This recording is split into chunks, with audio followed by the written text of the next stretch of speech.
So you're about to walk into the Las Vegas trap, planning your next trip and desperately trying to dodge those outrageous resort fees without sacrificing the very soul of the Vegas experience. Is that it? In this video, I'm going to expose the few hotels in Las Vegas that haven't succumbed to the resort fee sham, so you can hoard your cash for the things that matter: the shows, the dinners, and that one unforgettable night of chaos. Let's not waste a second. The casinos are already counting your money. First on the chopping block, Virgin Hotels Las Vegas, a supposed sanctuary under the Curio Collection by Hilton. This property masquerades as a refreshing desert escape in the heart of a city built on greed. It gives you a taste of that luxury Vegas fantasy, but without the suffocating pretense or the scandalous hidden costs. Don't be fooled by the sleek, modern, and deceptively laid-back facade. What truly sets it apart is the chilling nature of its entertainment. That event lawn they call a highlight is nothing but a horrifying spectacle of live music and shows, a grand distraction beneath the indifferent Nevada sky. It's an experience they claim you won't find at every other Strip hotel. Rooms here supposedly start at a mere $99 for a chamber king, a suspicious $19 for a chamber queen, and soar all the way up to sprawling suites around $472 per night. But here is the shocking truth. The price you are quoted is the price you will actually pay, because there are no predatory resort fees waiting to ambush you. I've dug through the mountain of guest reviews, and here's the real story they're telling. Guests are desperately clinging to its location. It's just one treacherous mile from the Strip, a dangerous balancing act,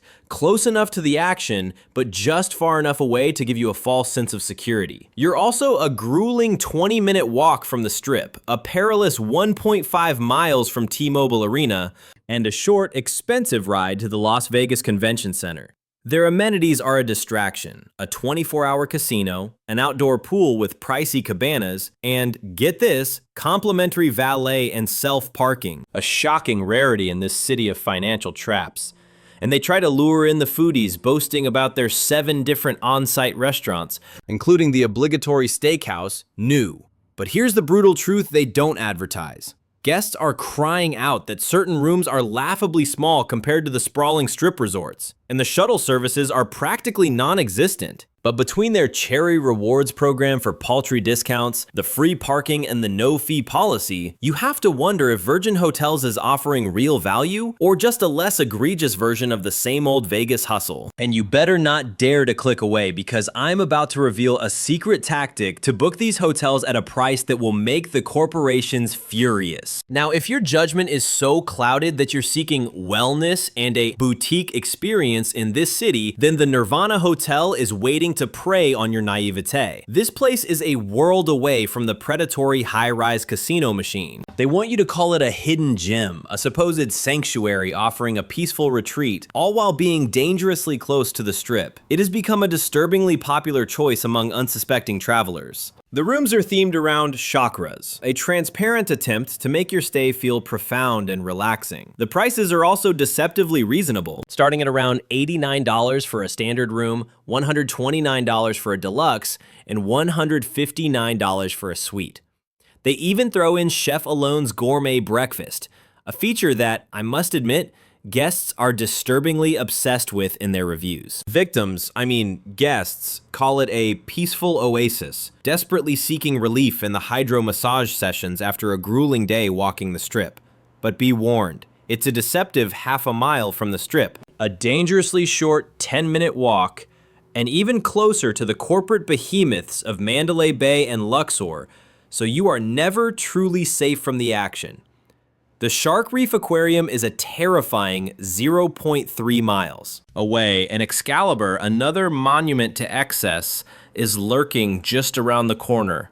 The free parking is the bait, saving you a few dollars to make you feel safe, and there's even a small garden area where you can delude yourself into relaxing away from the chaos. But here is the devastating catch. There is no casino here, and the dining is pathetically limited to breakfast. So let's be brutally honest. This is a terrible choice if nightlife and risk are your top priorities. But if you're truly determined to find some kind of contrived, calming experience in Vegas that still keeps you within striking distance of the Strip, Nirvana is a viable, if questionable, choice. A word of warning: book far in advance, because this boutique trap fills up with other hopefuls during peak season. Now, for those of you who refuse to surrender, who demand to be in the very belly of the beast, I present to you the Best Western Plus Casino Royale, a so-called fantastic pick, located directly on the Strip, squeezed between the opulent Venetian and the towering High Roller. This hotel offers one of the most dangerously convenient addresses in all of Las Vegas, and it does so without the insult of resort fees, an absolute anomaly. The rooms are priced with a semblance of fairness, starting at around $120 per night, with king rooms and suites climbing to a steep $220, all depending on the season. And here's their next trick. Families are lured in because kids under 12 stay free, a supposed bonus you won't find at every shakedown on the Strip. Guest reviews consistently point to the clean, comfortable rooms and the perk of free parking, as if that shouldn't be standard, which saves you yet more money from the clutches of the casinos. But do not expect luxury. You will find only the bare essentials here, like a 24-hour fitness center, free Wi-Fi that probably barely works, a sad outdoor pool, and pathetic dining options such as Outback Steakhouse,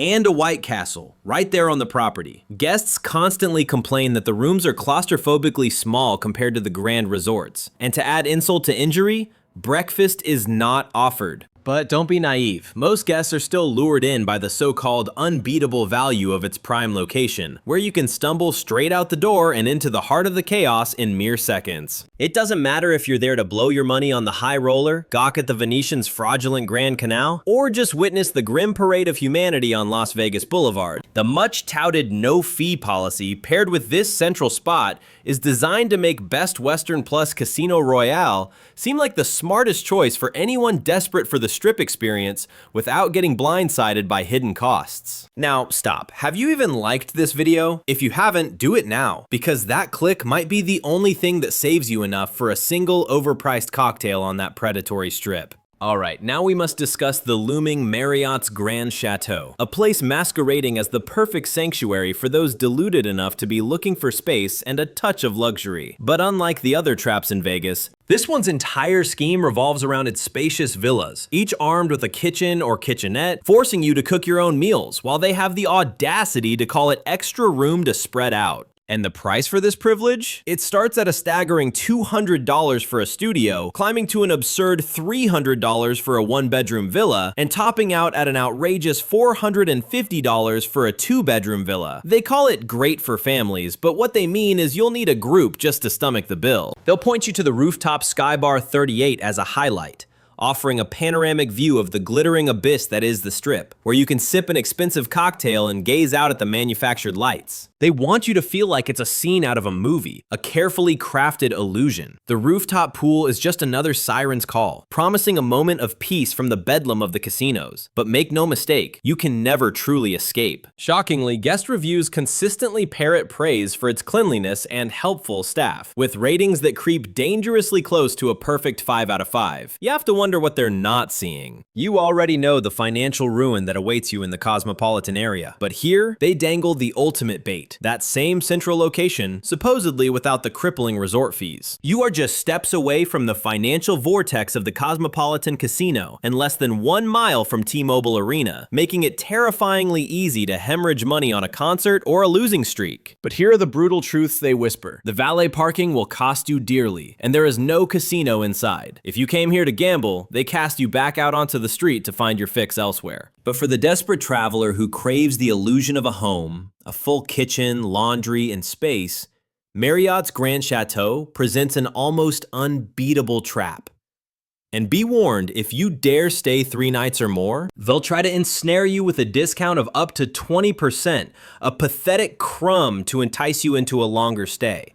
Now brace yourselves as we move to number 4 on our list. We now confront the Four Queens Hotel and Casino, which squats in the very heart of Fremont Street, where the ghost of old-school Vegas neon buzzes with a frantic, dying energy. You've probably been sold the lie of the Fremont Street experience, with its garish light shows and sad street performers. At Four Queens, they claim you get that tarnished, classic Vegas charm fused with the bare minimum of modern essentials. And its casino floor is nothing less than a chaotic pit, one of the city's most frenzied spots for games and noise. The bait is the price. Rooms start at an alarmingly low rate, with their standard cells in the mid-40s. Premium rooms are in the 60s, and suites somehow stay under $100. They dare to call this a budget winner if you want downtown access without extra fees. But the real question is, at what cost? I am begging you, smash that like button this instant, or the insatiable Vegas slot machines will personally devour every single one of your quarters. They throw in free Wi-Fi in every room, as if that makes up for anything. There's covered self-parking for an insulting $5 a day, and your room will contain the absolute basics: a flat-screen TV, a mini fridge, and an in-room safe for what little cash you have left. I've descended into the dark depths of the reviews for this hotel, and guests repeatedly cry out about the clean rooms and friendly staff, a disturbingly common refrain. And they seem to love that you can step out your door and be consumed by the Fremont Street madness. You'll find on-site dining options like Chicago Brewing Company, Hugo's Cellar, and some forgettable veranda cafe, all so you can refuel close by after a soul-crushing day of wandering. Inexplicably, the hotel gets solid marks for value, with an overall rating just above a 4 out of 5, which is a terrifying indictment of people's standards. And travelers will tell you it's, quote, ideal for the downtown scene just because you're not slammed with resort fees. But on the flip side, and this is a critical warning, the rooms are claustrophobic compared to the sprawling strip resorts, and you had better budget extra for parking if you want a covered space. But for its location and price, they'll swear Four Queens is hard to beat for that authentic downtown vibe. I say be careful what you wish for. Now, if you're morbidly drawn to history and a hint of real dread, Hotel Apache at Binion's resurrects vintage Vegas with an old-school atmosphere that some guests have chillingly described as haunted in the best way possible. This property is a relic, dating back to 1932, and it clings desperately to its historic furnishings, its decaying woodwork, and a certain throwback character you won't find at sane, cookie-cutter hotels. The room prices are just as ominous, starting in the mid-40s for standard rooms. The cost creeps into the 60s for their premium offerings, and the suites max out around $100, which makes it a disturbingly cheap pick for history lovers and those who prefer hotels filled with a dark personality. They'll try to lure you in with so-called free Wi-Fi and a fitness center so modest it's almost an insult. And sure, there's an outdoor pool, a supposed sanctuary from the downtown chaos, but what guests are really whispering about is its so-called vintage charm and the infamous Room 400. A room with a terrifying reputation for paranormal encounters, a magnet for the morbidly curious, and be warned, its proximity to the Fremont Street experience and the Golden Nugget just makes it easier to fall into the downtown trap. You're just minutes away from the blinding neon and soulless casinos.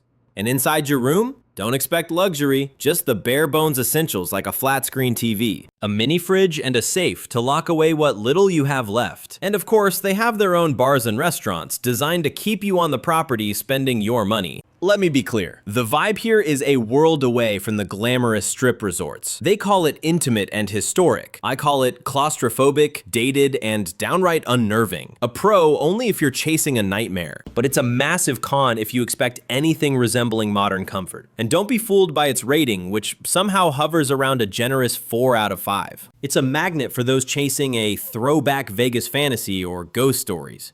But let this be a stark warning.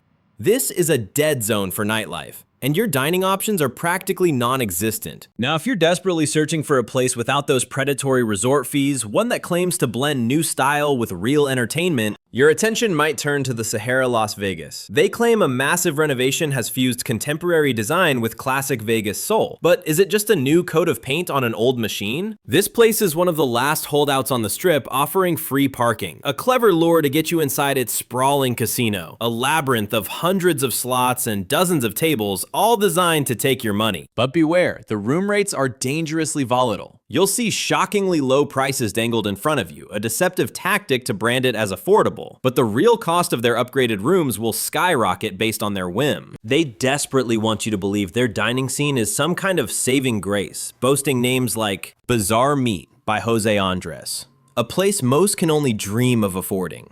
And for everyone else, there's a generic 24/7 diner for when you're desperate for sustenance at any ungodly hour. And I'm sure you've heard all about the Stratosphere Tower and its tired, skyline-defining tourist trap. The Sahara is stranded on the forgotten north end of the Strip, forcing you to rely on the monorail just to get to where the real action is. As for amenities, they'll boast about a spa and fitness center, and chaotic poolside spectacles with blaring sports screens and tacky-themed parties. And of course, a slew of overpriced bars for your late-night regrets. Escaping to the monorail is supposedly easy, but it's a trek you're forced to make from this isolated location. A crucial escape route you'll need. Some guests praise the quiet atmosphere, code for dead, and its proximity to the convention center, a perk only if you're there for a soulless corporate event. But here is the critical warning. Recent reports are screaming about shockingly inconsistent customer service. You have been warned. This North Strip exile means you'll be wasting precious time just trying to reach the heart of Vegas. But if, and that's a big if, you can stomach the isolation for a modern room and no resort fees, then the Sahara offers a hollow promise of Strip access without the final sting of hidden fees. But before you fall for it, here is a crucial piece of advice when dealing with these so-called no resort fee traps. You must meticulously scrutinize the total price, factoring in every tax and fee, and pit every booking platform against each other. It's a battle. I've witnessed deals vanish in an instant. And sometimes booking direct throws you a bone like free parking or a sad complimentary breakfast. So there you have it. The best of a bad bunch of no resort fee hotels, depending on which poison you prefer. But what if I told you there's a way to claw back even more of your money? We're talking more than 30% off, even on a so-called 5-star property. I have an entire expose on how to exploit the system and slash your costs. You need to see that video. Now, if this warning has been of any value, show it. Like, subscribe, and leave a comment telling me which of these risky gambles you'd be willing to take.